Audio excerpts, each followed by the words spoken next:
When a single father stands in a crowded courtroom, the first words out of his daughter's mouth send chills down the social worker's spine. What seemed like a standard custody battle at first takes a sinister turn as the pieces unravel, revealing a dark truth, one that puts an entire system under scrutiny and a child's life in unimaginable danger. This is a story of betrayal, resilience, and the relentless fight for justice. Before we dive in, let us know where you're watching from, and if you believe the truth should always come to light, be sure to like and subscribe for more. Aaron Matthews gripped the wooden bench in front of him so hard his knuckles turned white. The fluorescent lights overhead flickered, painting his tired features in a harsh glow.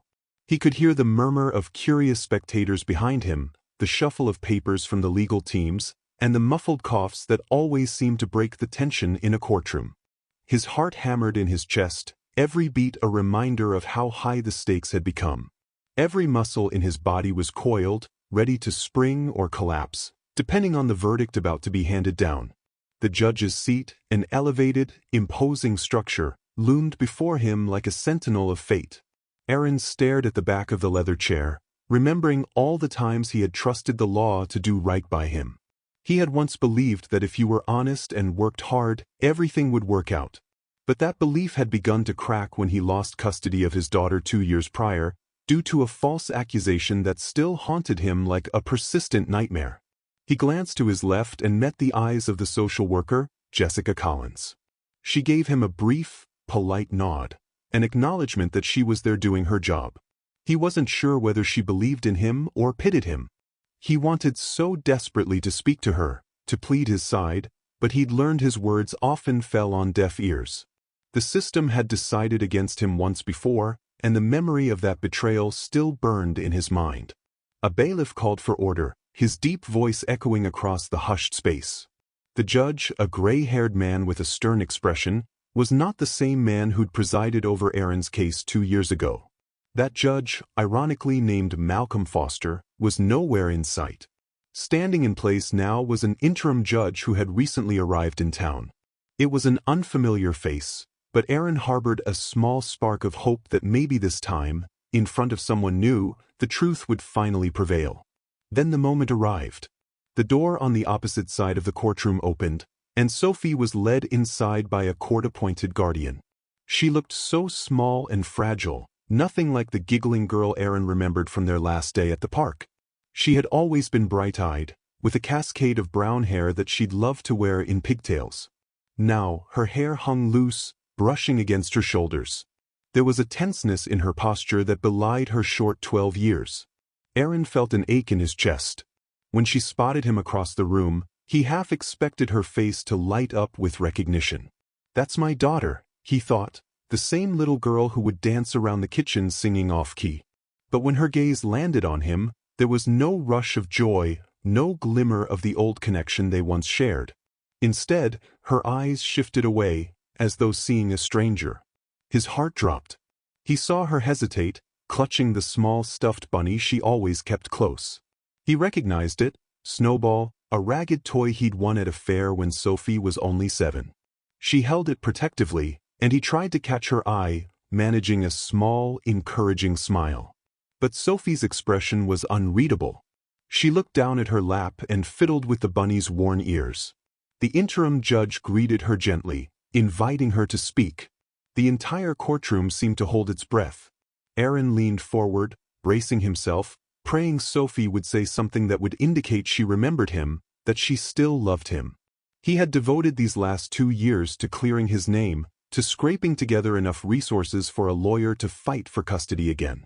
"Who is that man?" the judge asked softly, pointing in Aaron's direction. For a moment, Aaron thought he saw a flicker of recognition in her eyes. He hoped she would call him Dad, or at least say his name.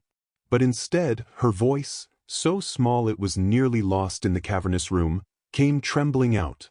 "That's not my dad."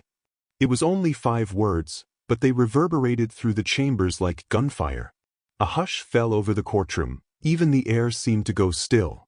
Jessica Collins's pen dropped onto the table with a faint clatter, her eyes widening in surprise. Aaron felt as though the ground had been yanked from beneath him. He could scarcely breathe. He thought he must have misheard or that Sophie had been coerced. Maybe she'd been coached to say these things. Yet the blank fear on her face told him she believed it. She truly believed he was not her father. Aaron opened his mouth to speak, but his voice caught in his throat. He wanted to rush over and cradle her in his arms, remind her of the bedtime stories he'd told, the pancakes on Sunday mornings, the countless hours he spent braiding her hair in elaborate styles she'd seen in magazines. But his body felt leaden. He stayed rooted to his seat, pinned by the shock and the watchful eyes of the bailiff. The judge, taking note of Sophie's trembling, asked her a few more questions. That was when she said something that turned confusion into outright alarm. With tears streaming down her cheeks, she confessed she had lived with multiple families over the past 2 years. Not just the one official foster home the court had assigned, but many different households in different towns with different people she'd been told to call Mom and Dad. Each time she had to answer to a new name. Each time she was told to forget her past. A ripple of whispering broke out among the onlookers. Jessica Collins shot to her feet, her expression full of disbelief. She was the assigned social worker of record. She was the one who signed off on Sophie's official placement. She had no knowledge of Sophie being moved around, nor of these multiple identities. The judge tried to maintain composure, but Aaron could see the frown etched into his face. This was a revelation no one had been prepared for. A detective who'd been leaning against the back wall now stepped forward. He shot a warning glance at the judge, as if cautioning him to keep the conversation controlled. It was a glance that Aaron found unsettling. But the judge, clearing his throat and adjusting his glasses, allowed Sophie to continue. She described nights spent in strange rooms, with locks on doors that made her feel trapped. She recounted how one family forbid her from talking about her real father, punishing her whenever she let the truth slip. Aaron wanted to leap up and demand an explanation. He wanted to demand that social services step in immediately, that they investigate how this had happened. But the judge signaled for silence, carefully navigating Sophie's fragile emotional state. Aaron could see, too, that Jessica Collins was struggling with the weight of Sophie's words. Her face betrayed shock and guilt. Sophie was asked if she could identify who had orchestrated all these illegal placements. She shook her head, tears still falling. All she knew was that each time she left one place, she'd be taken in a large, dark car to the next. Sometimes a friendly woman would speak to her gently, apologizing, promising that things would get better. Sometimes a cold-faced man would usher her out of one house and into another, ignoring her tears. No one asked her permission. No one explained why she was moved. She only knew she was forced to become someone else each time. Then, in a small, broken voice, Sophie tried to describe the bruises. She didn't say much, just that sometimes they would hurt her when she didn't behave or asked too many questions. That was when she trailed off, hugging Snowball closer and refusing to say any more. The entire courtroom was transfixed. Even the most jaded spectators were wide-eyed, the horror of her revelations striking them speechless. Aaron's lawyer, a middle-aged woman named Paula Green, requested a recess. She'd been as stunned as everyone else and needed time to gather her thoughts, to speak to Aaron and Sophie privately. The judge agreed, adjourning the hearing for the day. Pandemonium erupted as soon as the gavel struck. Half the spectators clamored for explanation, the detective slipped out a side door, and Jessica Collins rushed towards Sophie in an attempt to reassure her. But the girl flinched away from all contact. Aaron tried to approach, too, desperation twisting his features. "Sophie," he said gently, "please." She looked up, tears still lingering on her lashes. He searched her eyes, hoping to find a flicker of their old bond. But all he saw was fear and confusion. She muttered something that might have been an apology. He couldn't quite make out the words, before being led away by the guardian. Aaron's shoulders slumped, tears of his own threatening to spill. He felt Jessica's hand on his shoulder, but neither of them had any words left to say. That was the beginning of something far darker than Aaron had ever imagined. Losing custody had been devastating enough. But now there was evidence that, while Sophie was supposedly in the state foster system, an entire hidden network had been trafficking her from one household to another. It defied belief, and yet Sophie's words rang with the unmistakable terror of truth. Who would do this? Why would they do this? Aaron left the courthouse that afternoon feeling more hollow than he ever had in his life. He paused on the steps, the sun glaring hotly, a stark contrast to the cold dread in his heart.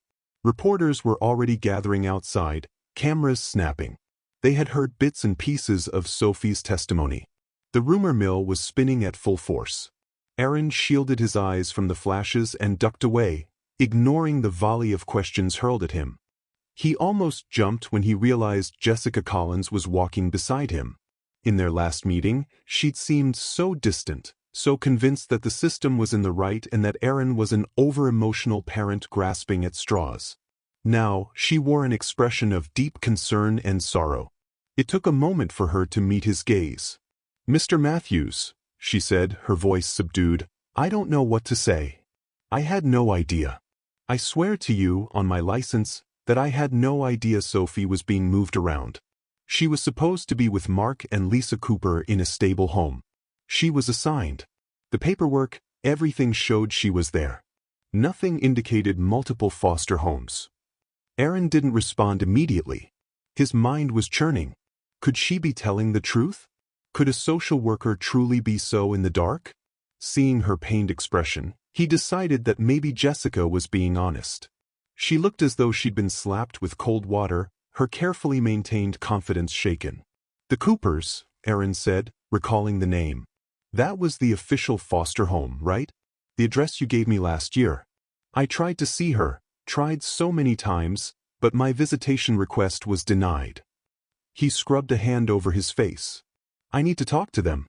Need to find out how all this could happen." Jessica nodded. "I'm going to file an emergency motion to get the state to investigate. But I want to do more than that. I want to get to the bottom of this myself. If Sophie is telling the truth, and I have no reason to doubt her, this is a major scandal. Not just a little slip-up.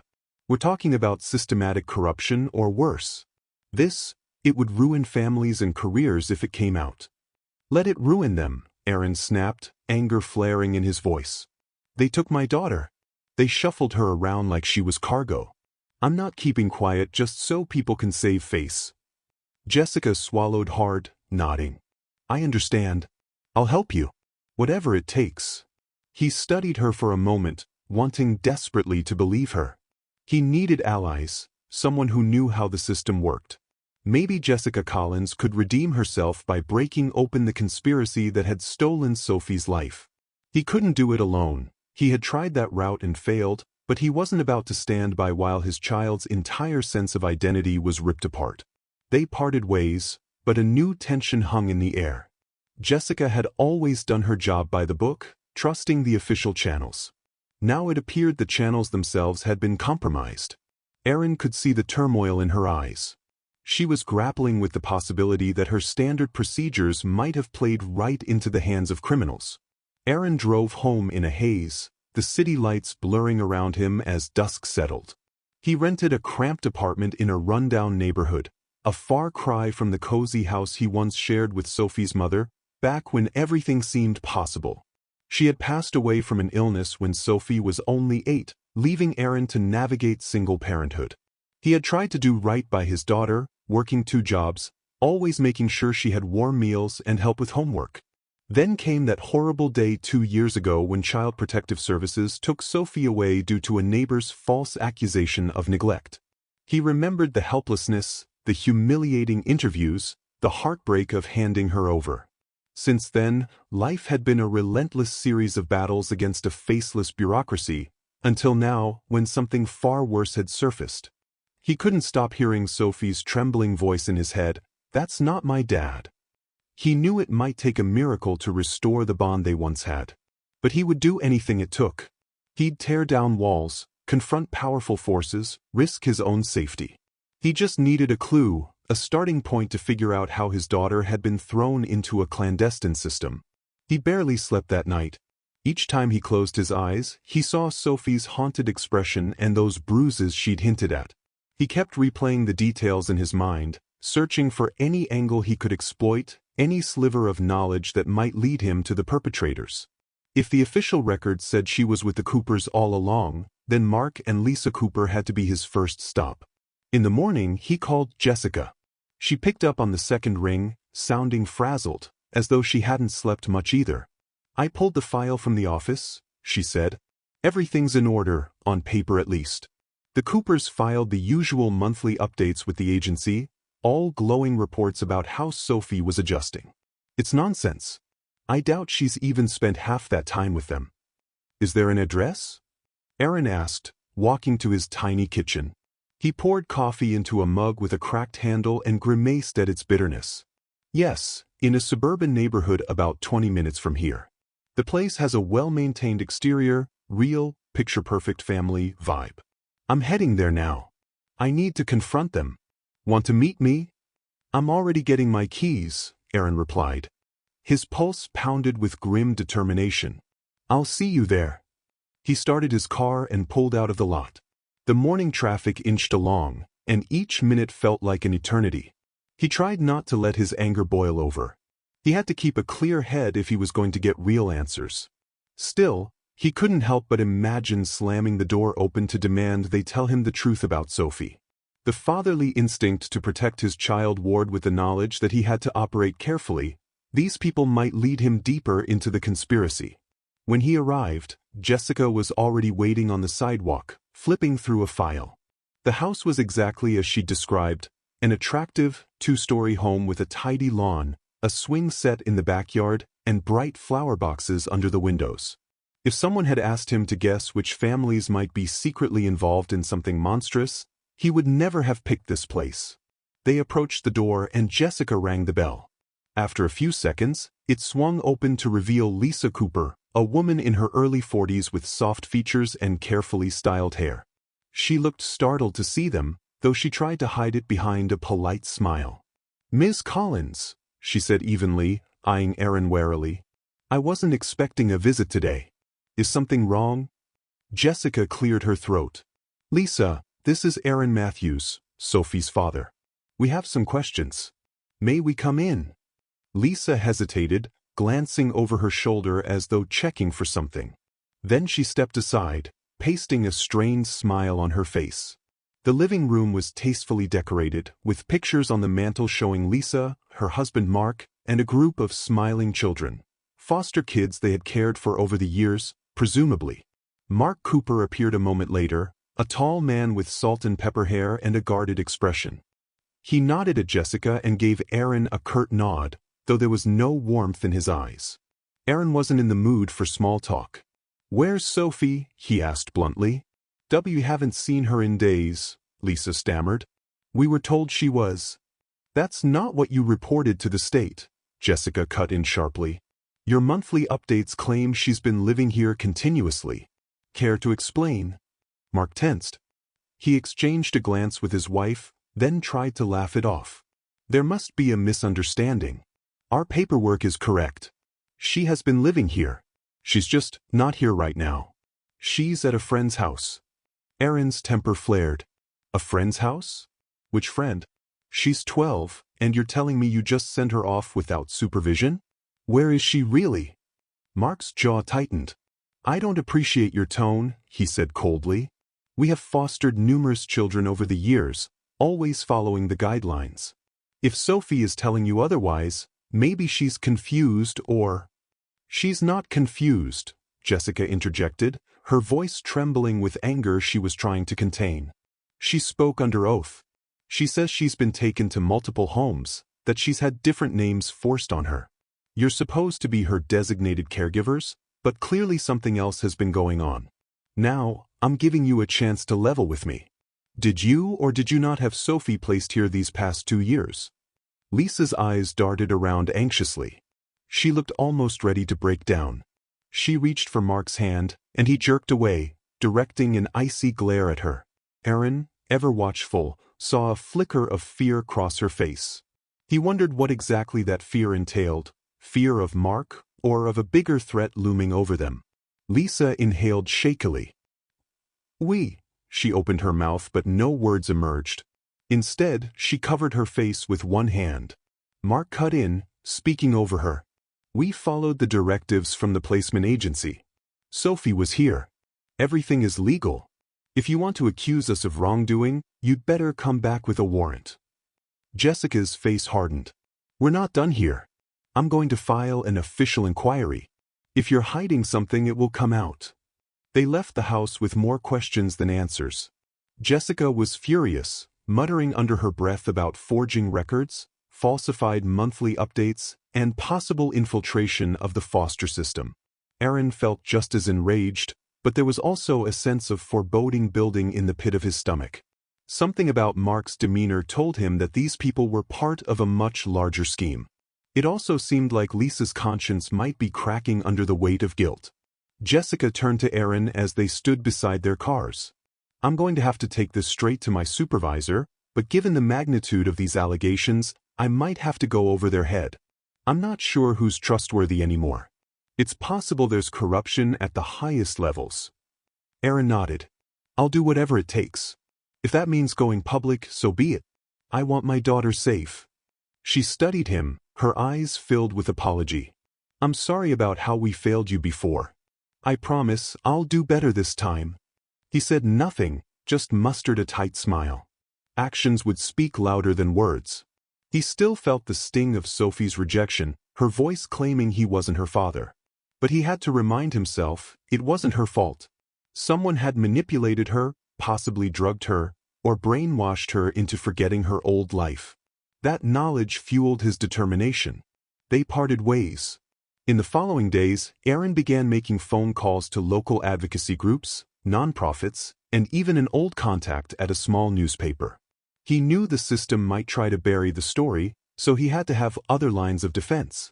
Jessica texted him updates. Her supervisor claimed shock and horror, but insisted they handle the matter internally. She was spooked, telling Aaron that the entire office had gone eerily silent about Sophie's case, like they'd been instructed not to talk about it. The tension continued to build. On the rare nights Aaron managed a few hours of sleep, nightmares haunted him. He dreamed of Sophie being torn from one faceless family to another, reaching out to him but never able to call his name. He woke up each morning with a renewed sense of mission. He scoured the internet for any mention of large-scale child trafficking or illegal rehoming, trying to find a pattern or a clue that might connect to Sophie's situation. Then he got a phone call from an unknown number. A hesitant female voice said, "Aaron Matthews?" "Yes," he replied, heart-thudding. "It's Lisa Cooper. I need to talk to you. But not at the house." Aaron felt a current of anticipation buzz through his veins. "Name the place," he said. She chose a diner on the outskirts of town, the kind that stayed open 24/7 and served passable coffee. He arrived early, taking a booth near the back. His leg jiggled under the table as he waited.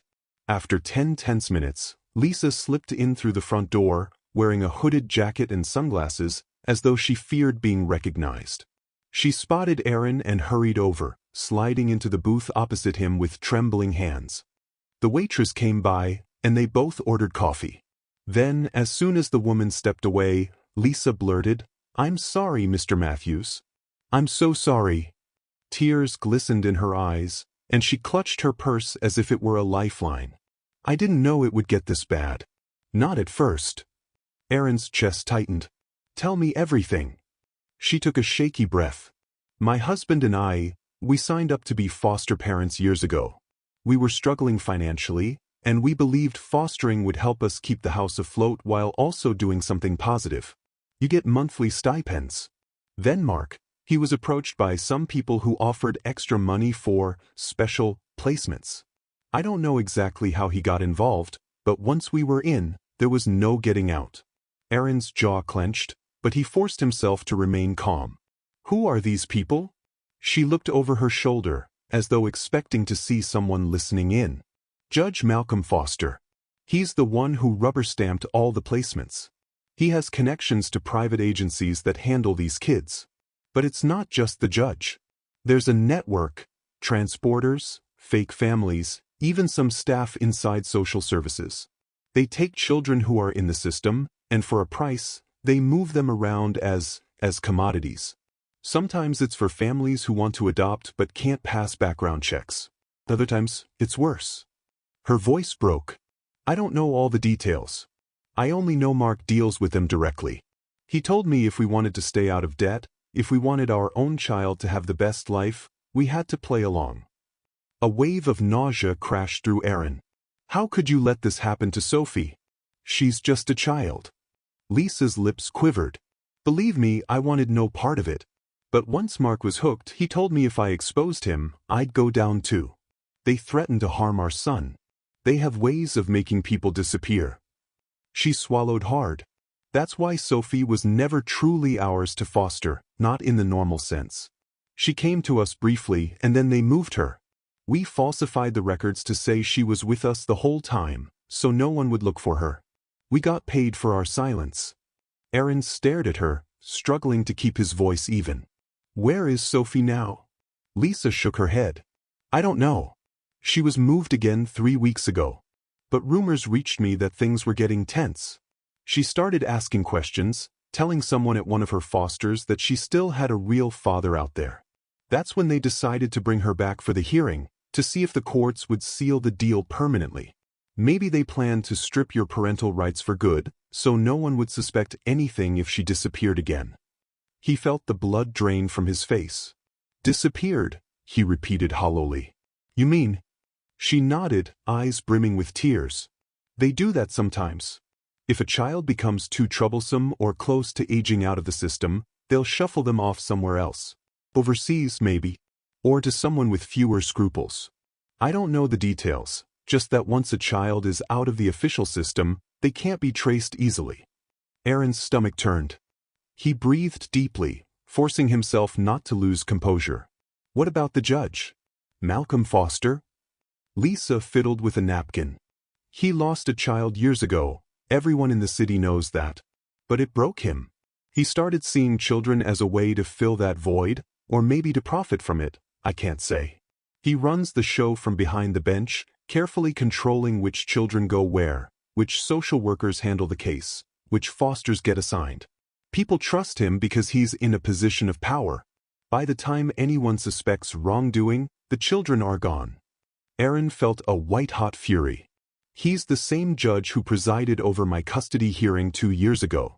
He was the one who took Sophie away from me. He believed some random lie from a neighbor with a grudge. That was all it took for him to place her in the system. Lisa's voice was barely above a whisper. He's cunning. He picks vulnerable families with limited resources, parents who can't easily fight back. I suspect he was counting on you giving up too.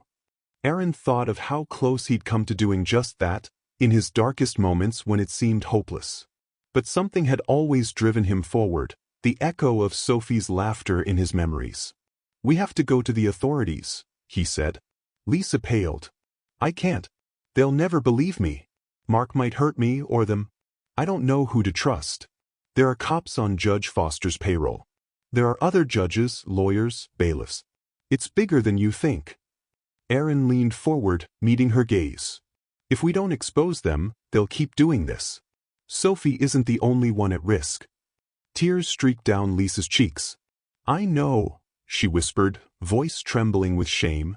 I've lived with that guilt for so long. I'm coming to you now because I can't bear it anymore, but I'm terrified. If Mark or his associates find out I've spoken to you, they'll ruin me, possibly kill me. I just need you to understand. I'm sorry. Aaron nodded, feeling a swirl of conflicting emotions. Despite his rage, he recognized she was caught in something monstrous. I need concrete proof, Lisa. Documents, recordings, anything that can show what they've done. She exhaled, shaky but resolute. Mark keeps a hidden file in the attic. I've seen him stash money and forged paperwork there. Maybe it has what you need. I can try to get it, but it may take time. The waitress returned to refill their coffees, and they both paused, forcing polite smiles. Once she left, Lisa gave Aaron a final, desperate look. I'm risking everything by talking to you. I want to help you, but I'm scared. Aaron took a moment, warring with himself. Part of him wanted to lash out and blame her, but he knew that would solve nothing. Sophie was the priority. I appreciate your honesty, he managed, though his voice was tight. We need to act fast. They might be planning to move Sophie again, and who knows what will happen to her then. Lisa nodded, reached into her purse, and pulled out a slip of paper. "This is a burner phone number. Text me when you're ready. If I can gather anything, I'll pass it along. But promise me you won't tell anyone we spoke." Aaron swallowed the bitter taste in his mouth. "I promise." He had no intention of revealing her identity, at least not until he had enough evidence to blow this conspiracy wide open. They parted ways, leaving Aaron with a racing mind and a nauseating sense of urgency. The next call he made was to Jessica Collins, urging her to meet him at his apartment. When she arrived, he recounted Lisa's confession in a low, serious tone, and Jessica's face turned pale. "This is bigger than I imagined," she murmured, fiddling with a pen as she paced the length of Aaron's living room. The worn carpet and scuffed furniture seemed suffocating as they both considered the gravity of Lisa's words. Judge Foster has been on the bench for years. If he's orchestrated a child trafficking ring, who knows how many kids have fallen victim? Aaron's hand tightened around the phone. "We need to protect Sophie before they move her. We need to find out who's holding her now." Jessica nodded, swallowing hard. "We also need real evidence. Lisa's testimony helps, but it's not enough. And if she's too scared to come forward publicly, we'll need more. We need to link the judge directly to these illegal placements. Documents, receipts, recordings, something undeniable." Aaron exhaled slowly, dread creeping into his voice. "They're going to figure out we're onto them soon, if they haven't already. We have to be careful. But I'm done living in fear. I want my daughter back, and I want these monsters taken down." Thus began a fraught partnership between a father who'd lost everything and a social worker who realized she'd unwittingly aided a corrupt system. They coordinated discreetly, using burner phones and hush-hush meetings. Jessica filed official paperwork to reopen Sophie's case, citing possible child endangerment, but the response from her superiors was suspiciously tepid. She suspected her requests were being buried or delayed. Meanwhile, Aaron made contact with a local journalist he knew from a few years back, a woman named Selena Morales who had a reputation for fearlessly exposing scandals. Selena agreed to meet them after hours at a small coffee shop near the paper's offices. She was a petite woman with sharp eyes and a quick tongue. Aaron explained the entire situation, from losing custody to Sophie's revelations about multiple foster placements, culminating in Lisa's confession about a trafficking ring. Selena listened, face grim. She didn't dismiss them, didn't roll her eyes at the mention of a respected judge being involved. Instead, she asked incisive questions, verifying details and scribbling furious notes in a notepad. "I've heard rumors of something like this before," Selena said thoughtfully, tapping her pen against the paper. "But nothing concrete. Everyone who might talk shuts up when I get close. This time might be different, though, if we can get documents or on-the-record testimony from Lisa. That would be a bombshell. The paper might actually run with it." Jessica looked at Aaron. "We need Lisa to come through. Without that file Mark keeps, we might not have enough to convince anyone to raid the judge's home or subpoena his records. And in the meantime," Selena added, "we have to watch our backs. If Judge Foster has cops in his pocket, it means we can't trust official channels. I could try to get the district attorney on board, but that's risky without proof in hand." They all agreed to proceed carefully. Aaron's role would be to maintain contact with Lisa, urging her to retrieve any incriminating documents while ensuring she stayed safe. Jessica would keep pressing for official investigations through Child Protective Services, hoping to stir the pot just enough that someone outside of Foster's influence would take note. Selena would begin building a preliminary story, gathering statements from any other foster families who might be brave enough to talk, and preparing to go public once they had hard evidence.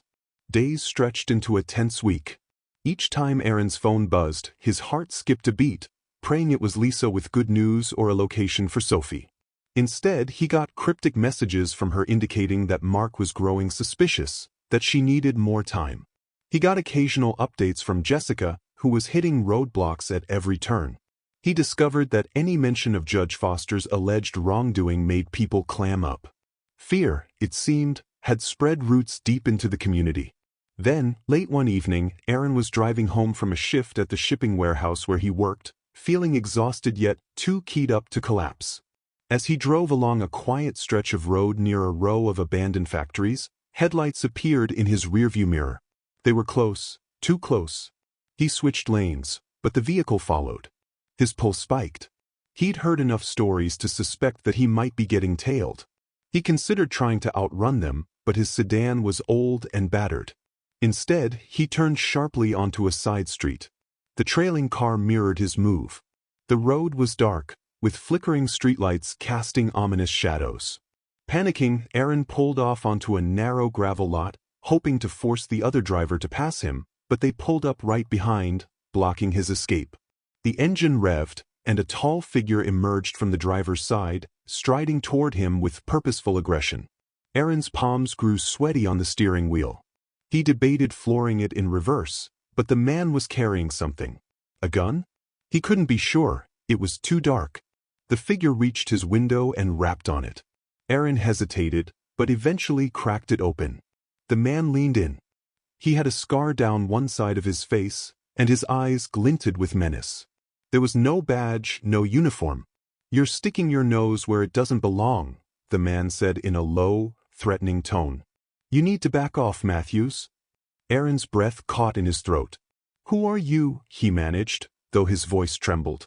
"You don't need to know who I am. You just need to know that if you keep poking around, keep meeting with people, keep trying to cause trouble, you're going to end up in a ditch. Understand?" Aaron swallowed hard, anger warring with fear. "Stay away from me," he said, though the bravado in his words felt hollow. "I'm just trying to protect my daughter." The man let out a harsh laugh. "Let it go. She's better off wherever she is now. Don't be stupid."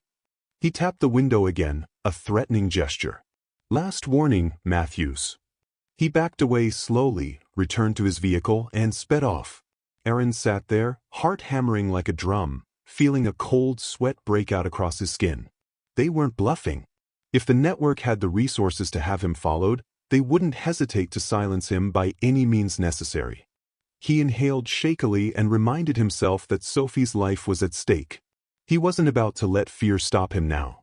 Instead, he carefully noted the man's appearance and partial plate number, though he suspected it would do little good if the cops were compromised. When he finally reached his apartment, his head was spinning. He locked the door, jammed a chair beneath the knob, and spent the rest of the night scanning each sound from the hallway with paranoid vigilance.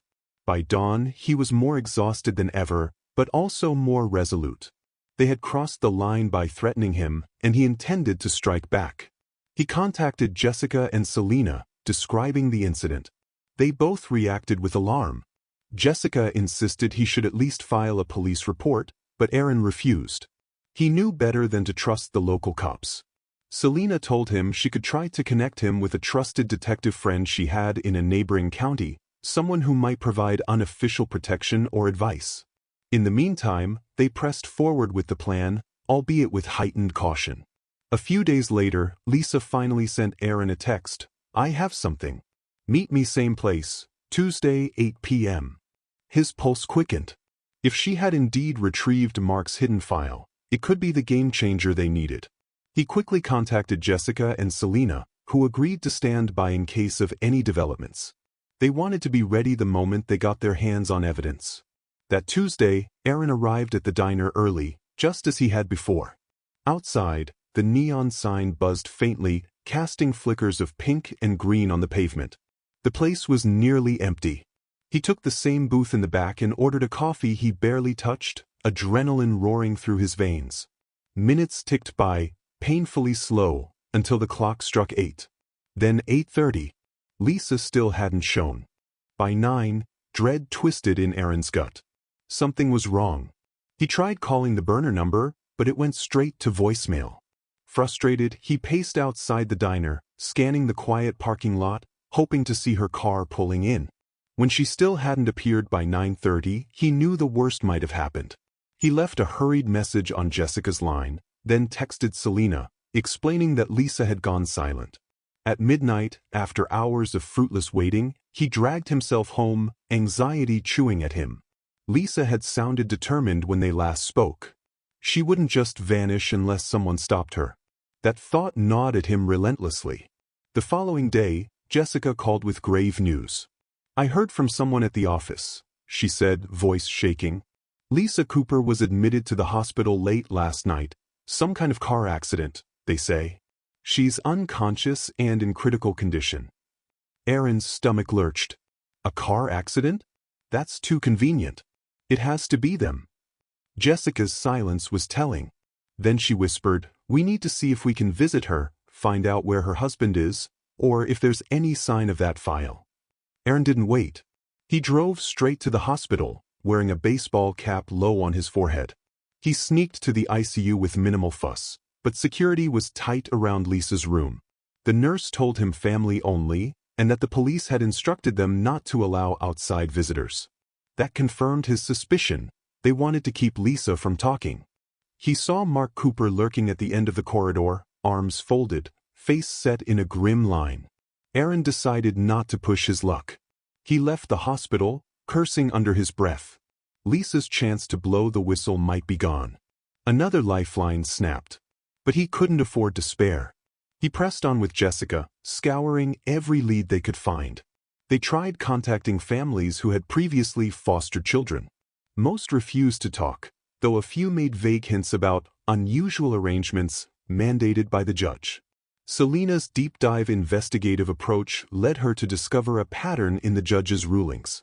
In the past 5 years, he had placed nearly triple the number of children into foster care compared to his peers, many of them from single-parent households. It was an alarming statistic. Over time, the ugly truth began crystallizing.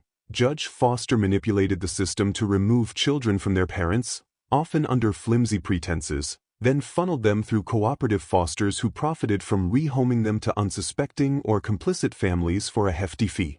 Some children ended up with couples who couldn't legally adopt. Others were traded among criminals seeking cheap labor or worse.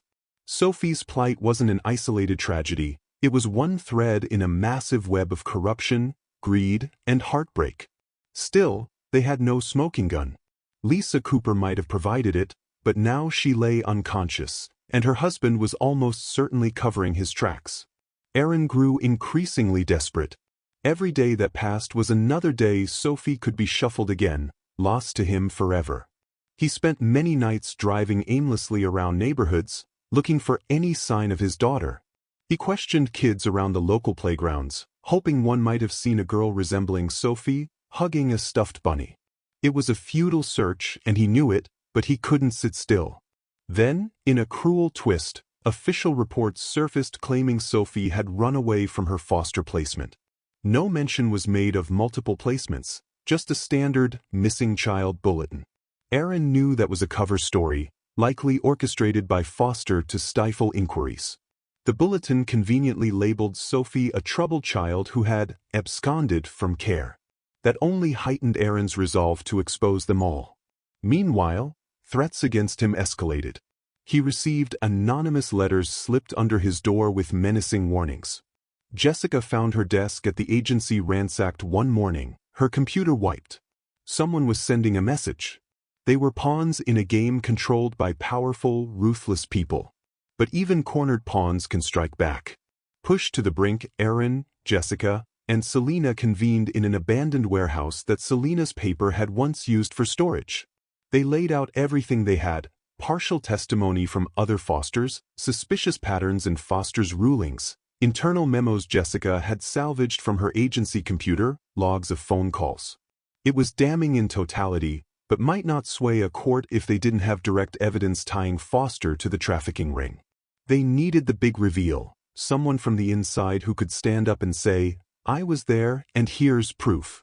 That was when Jessica remembered a clerk who used to handle the judge's scheduling. A quiet man named Dwight Ellis. He'd retired abruptly a year ago, citing health issues. Jessica had found him polite and a bit nervous whenever they'd interacted, as though he was always looking over his shoulder. Perhaps he had knowledge of the judge's illicit dealings. Maybe he'd witnessed bribes or overheard phone calls. Selena agreed that it was worth tracking him down. They found Dwight living in a small suburban house with an overgrown lawn. He answered the door wearing slippers, peering at them through thick glasses.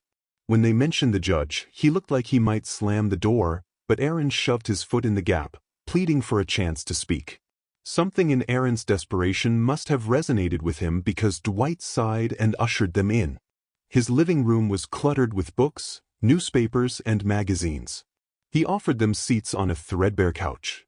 "I've been waiting for this," he murmured, wringing his hands. "Figured it was only a matter of time. You aren't the first to come knocking." Jessica glanced at Selena, who raised an eyebrow. "Others have come here?" Jessica asked softly.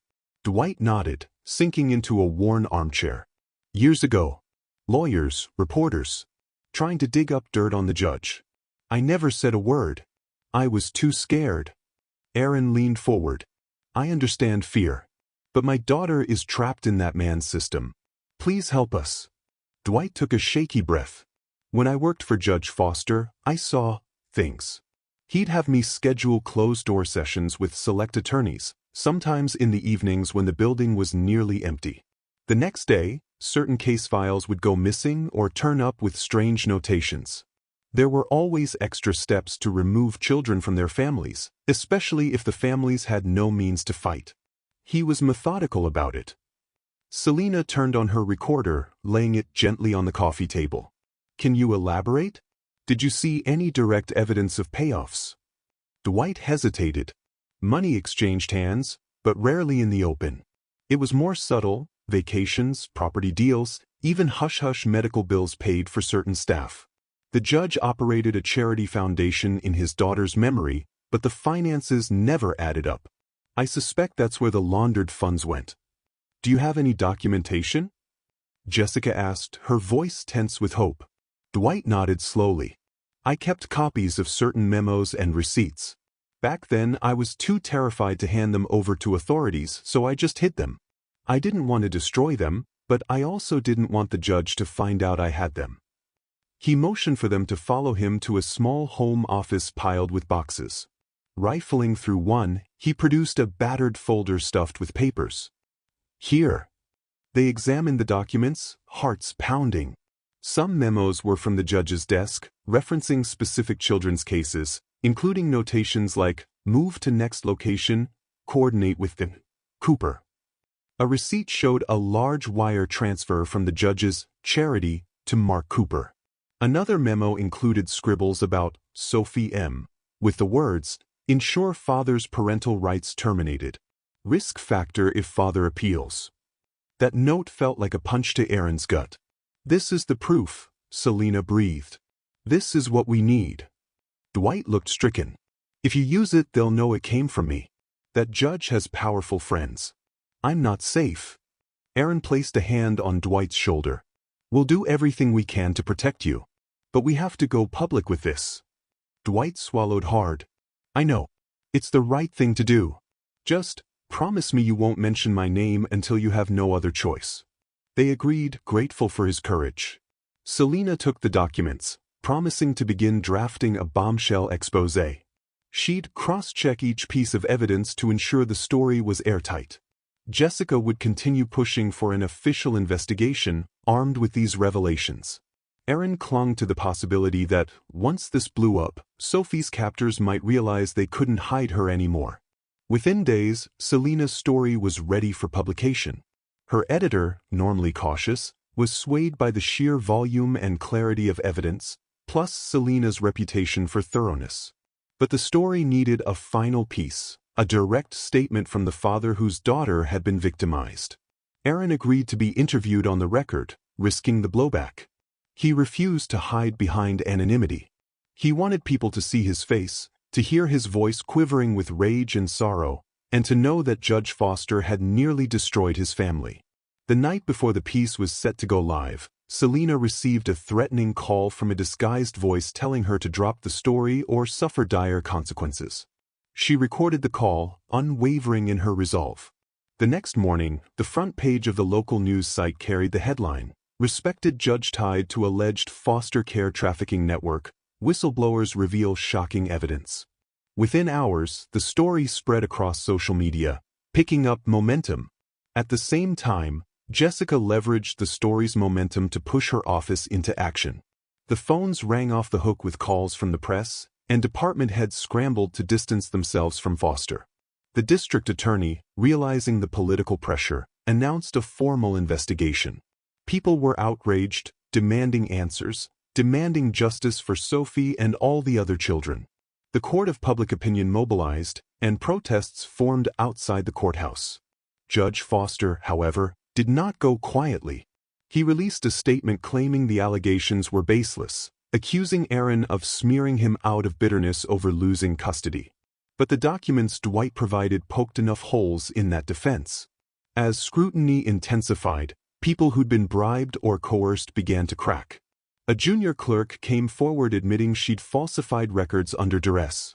A driver confessed to ferrying children between states. The dominoes were falling. But Sophie was still missing. In the swirl of chaos, Aaron channeled all his energy into finding her. Jessica's office assigned a special task force, ironically under the DA's supervision, to locate children known to have passed through Foster's pipeline. They knocked on doors, reviewed flight manifests, and even collaborated with out-of-state agencies. Each day, new leads surfaced, some tragically revealing children already shipped elsewhere. Aaron's heart ached with each revelation, but he never gave up hope that Sophie would be found safe. Then, one stormy evening, Aaron received a tip from a contact Selena had cultivated. A caretaker at a remote property in the countryside said he had seen a young girl who might be Sophie, accompanied by a couple that fit the description of one of Foster's cohorts.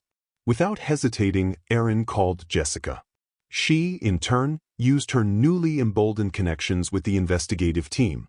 A small group of officers was dispatched, along with an ambulance on standby. Aaron insisted on going along, unable to bear waiting on the sidelines. The country road was muddy and slick with rain, lightning illuminating the night sky. They reached an old farmhouse, half hidden by overgrown trees. The caretaker pointed them toward a barn.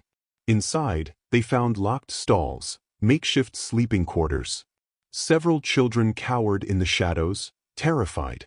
Among them was Sophie, clutching her stuffed bunny, eyes wide with alarm as the authorities burst in. One of the officers pinned the armed guard to the ground, disarming him before he could open fire. In that moment, Aaron's chest felt like it would explode. He rushed forward, ignoring the officer's shouts to stand back. Sophie screamed at the sudden commotion, covering her face, but Aaron sank to his knees beside her, breath hitching. He spoke softly, words tumbling over themselves. "Sophie, sweetheart, it's me. It's Dad. I'm here to take you home. You're safe." At first, she recoiled, the trauma of her experiences etched into every line of her face. Then, slowly, her gaze rose, and the flicker of recognition he had prayed for so desperately sparked in her eyes. A sob tore from her throat. "Dad?" she whispered, as though unsure if he was real. Aaron pulled her close, feeling her trembling body pressed against him. Tears streamed down his face. "I'm here," he murmured, voice breaking. "I'll never let them take you again." The ride back was a blur of flashing police lights and emotional overload. Other children were taken into protective custody, their abusers arrested on the spot. Sophie clung to Aaron's arm, not letting go, as if she feared he would vanish if she blinked. Jessica was there, meeting them at the station, tears in her own eyes as she witnessed father and daughter reunited. It was a moment of triumph, marred only by the heartbreak of knowing how many other children had endured the same nightmare. Still, the fight was not over.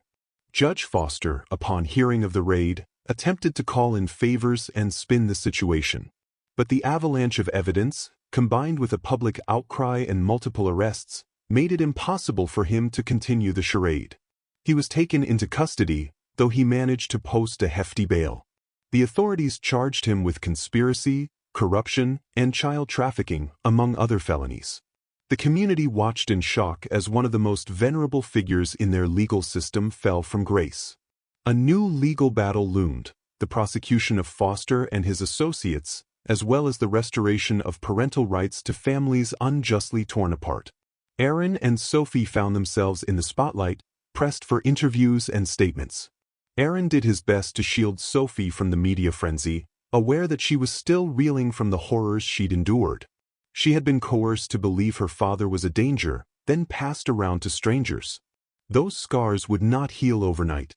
In the final lead-up to the trial, Aaron sat with Sophie on the stoop of his apartment building, an ice cream cone in hand.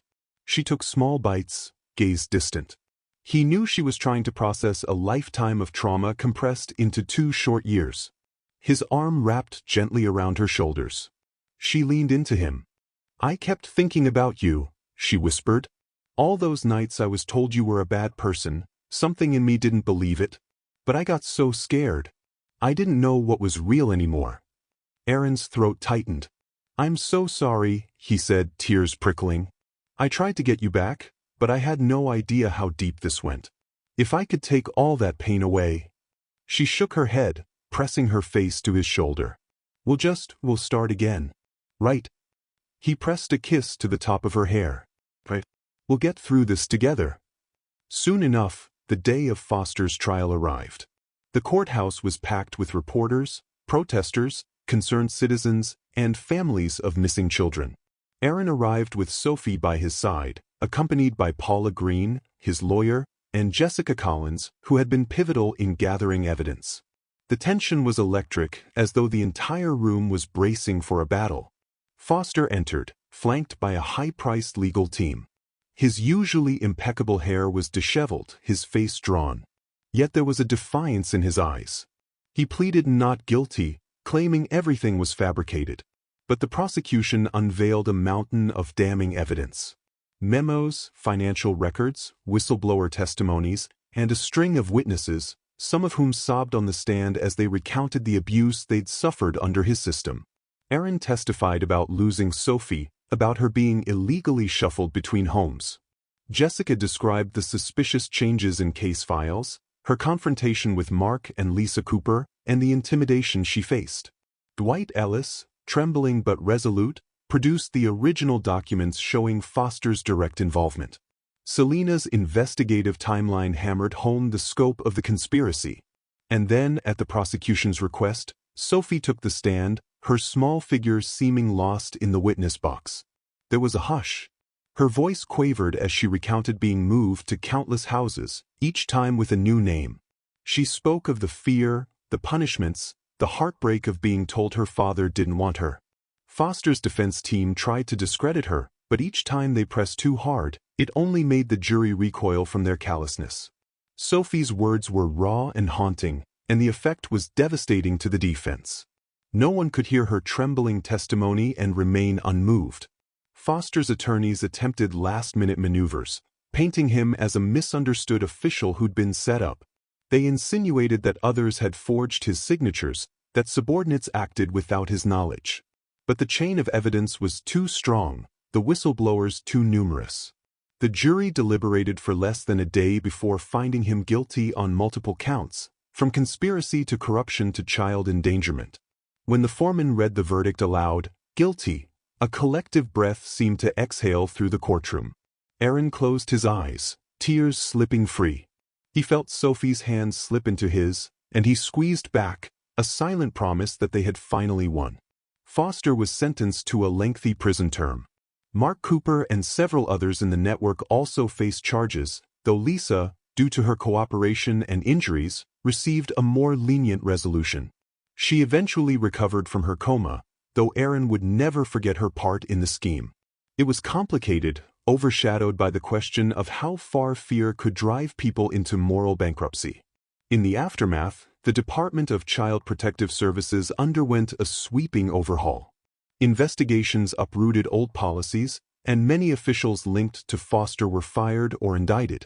Jessica Collins resigned her position but returned as a policy advocate, determined to help rebuild a system that had failed so many. She and Aaron forged a bond of respect, co-founding a small advocacy group aimed at preventing child trafficking and championing family reunifications. As for Aaron and Sophie, their journey of healing was only beginning. Sophie suffered nightmares, panic attacks, and an understandable struggle to trust adults. But Aaron was patient, attending counseling sessions with her, listening without judgment when she cried or lashed out. Over time, the daughter he once knew began to re-emerge, tentative smiles, a soft laugh at a silly joke, a return to some of her old interests like drawing. She still clutched Snowball the bunny whenever she felt anxious, but that was okay. It was a reminder of her resilience. Months passed, and the story gradually faded from the headlines, replaced by new scandals. But the children rescued in that final raid continued to rebuild their lives. Some found their real families, others were adopted by loving homes. The wheels of justice turned, albeit slowly. For Aaron, each day that Sophie woke up safe in her own bed was a testament to the victory they had fought so hard to secure. He never forgot the terror or the weight of feeling powerless. That memory galvanized him to keep pushing for reforms. He and Jessica started speaking at community centers, churches, schools, anywhere that would host them, to raise awareness about the importance of oversight in the foster system, about how easy it was for predators to hide behind bureaucratic processes. Sophie sometimes accompanied them, her presence driving home the human cost of neglect and corruption. One bright spring afternoon, they were invited to speak at a large community event, a fundraising gala designed to assist foster youth and support systemic improvements. The auditorium was filled with families, social workers, lawmakers, and even some reporters. Aaron stood at the podium, his voice echoing through the space as he recounted his struggle. He felt Sophie's eyes on him from the front row, and Jessica's supportive nod from the sidelines. He finished by saying, "It would have been easy to give up, to say the system was too big. But every child's life matters. My daughter, Sophie, mattered. She was lost and I was told to let her go. But I couldn't. We have to fight for the children who have no voices." Applause thundered, and he stepped off the stage, hugging Sophie. Then she did something that brought tears to his eyes. She asked if she could speak. She walked hesitantly to the microphone, gazing out at the sea of faces. She took a breath, hugging Snowball to her chest. "I'm Sophie," she said, voice wavering. "I don't remember a lot of the places I was taken, but I remember how it felt, scared, alone, not knowing who to trust. My dad never stopped looking for me, and that's why I'm here, able to stand and talk to you. I just want other kids to be safe. Please, don't forget about them." A hush fell over the room, broken only by the soft rustle of people shifting in their seats, some wiping tears. Aaron joined Sophie at the podium, wrapping an arm around her shoulder. In that moment, father and daughter stood united, a living testament to hope reclaimed from darkness. Later that day, after the event, Sophie and Aaron strolled through a nearby park. Children laughed on swings, couples walked hand in hand, and a gentle breeze rustled the new leaves on the trees. Sophie pointed to a small duck pond. "Remember when we used to come here?" Aaron's throat tightened. "Every spring. You'd chase after the ducks with breadcrumbs until I had to drag you away." She smiled, a real smile. "Can we do that again?"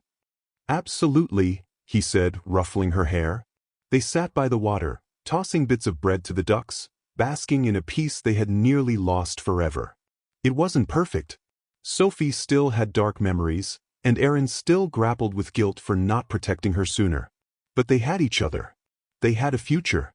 In the weeks that followed, Aaron, Jessica, and Selena were recognized by several child welfare organizations for their role in exposing the trafficking ring.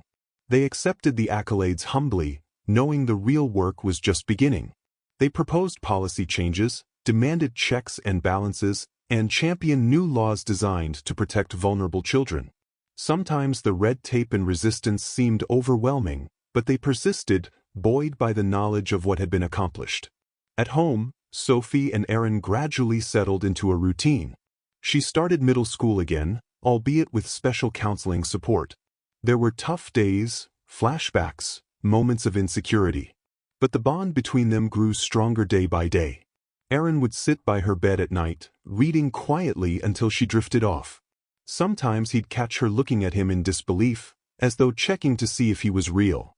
He'd smile, and she'd smile back, the unspoken words passing between them. "We're here. We're together. We made it." Not long after, the trial's aftermath led to the rescue of dozens more kids who had been shunted around. Each success story strengthened Sophie's sense of purpose. She wanted to help them, share her story of survival in a way that might encourage others to speak out or hold on to hope. Aaron, proud beyond measure, supported her every step. Though their road had been long and harrowing, they believed in the power of truth and love to mend what had been broken. And so life began again for Aaron and Sophie. They weren't the same people they had been before the nightmare, but perhaps they were stronger, deeper, and more compassionate. Each day was a reminder of how precious a child's innocence truly is, and how fierce a parent's love can be when tested by the darkest forces. Their journey was not a fairy tale happily ever after. Healing took time, and the scars might never fully fade. Yet the horizon was bright, each sunrise a pledge of new beginnings. "Thank you for sharing in our story," Aaron would sometimes say at public events, standing with Sophie and Jessica. And if there's one thing we hope you take away, it's that even a broken system can be challenged by standing up, by speaking out, and by refusing to let fear dictate our lives. And if you're watching today, wherever you are, and you believe that the truth should always come to light, be sure to like and subscribe for more. Thank you for being here with us. We appreciate you watching, and together, we can make a difference.